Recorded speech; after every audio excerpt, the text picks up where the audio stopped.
Tutti e benvenuti a Hablemos de Calcio con Vince. Qualcuno potrebbe pensare che fare un bilancio del campionato del Milan potrebbe essere prematuro quando mancano ancora 3 partite alla fine. Tecnicamente la squadra di Pioli è ancora in corsa per la finale di Istanbul, anche se vedo difficile recuperare 2 gol di svantaggio all'Inter. Ad oggi, dopo la clamorosa sconfitta con lo Spezia, la classifica ci dice che il Milan è fuori dalla Champions League. La Lazio è lontana a 4 punti con 3 partite che mancano alla fine del campionato. La prossima partita dei rossoneri dovrebbe essere una vittoria annunciata, si gioca contro la Sampdoria, poi però ci sono Juventus e Verona, quest'ultimo a calci di una vittoria che potrebbe significare la salvezza. Il Milan ha dimostrato palesi difficoltà contro squadre che lasciano poco spazio.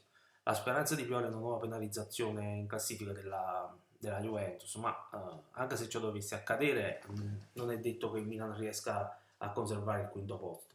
Intanto aspettiamo il risultato della Roma che gioca in trasferta a Bologna, partita non semplice. In agguato resta l'Atalanta che ha clamorosamente perso con la Salernitana. La stagione dei rossoneri rischia di essere davvero fallimentare, secondo me. La vittoria in campionato con il Napoli, non so se vi ricordate, il clamoroso 4-0, sarebbe dovuto essere il trampolino di lancio per un finale sprint. Tuttavia i numeri ci dicono il contrario. È vero, c'è stata la vittoria ai quarti di finale, sempre ai danni del Napoli. Chi però ha visto le partite ha avuto modo di comprendere che c'erano segnali preoccupanti. Segnali preoccupanti che si sono concretizzati sia in campionato che in Champions League con l'Inter. Dalla vittoria del Napoli del 2 aprile scorso fino ai 13 maggio, il Milan ha totalizzato 13 punti sui 24 disponibili. Un bottino ancora più misero se si pensa che alle squadre affrontate.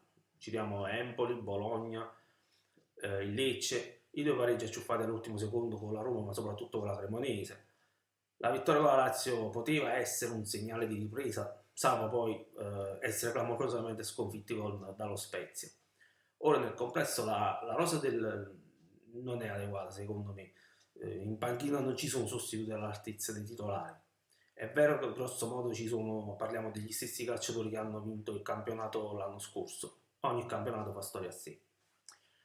In campo c'erano i calciatori, ma credo che sia innegabile che Pioli abbia commesso degli errori, anche di gestione.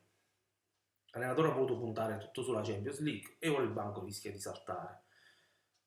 Credo che a fine campionato una riflessione sul proseguire o meno la collaborazione con questo allenatore e la società debba farla. Poi è chiaro che il contratto in scadenza del 2025, con il contratto in scadenza del 2025 la dirigenza potrebbe essere restia un cambio in panchina. Detto questo, per come la vedo io, la stagione è stata al di sotto delle aspettative. È tutto. Se vi è piaciuto il video iscrivetevi al canale. Ciao.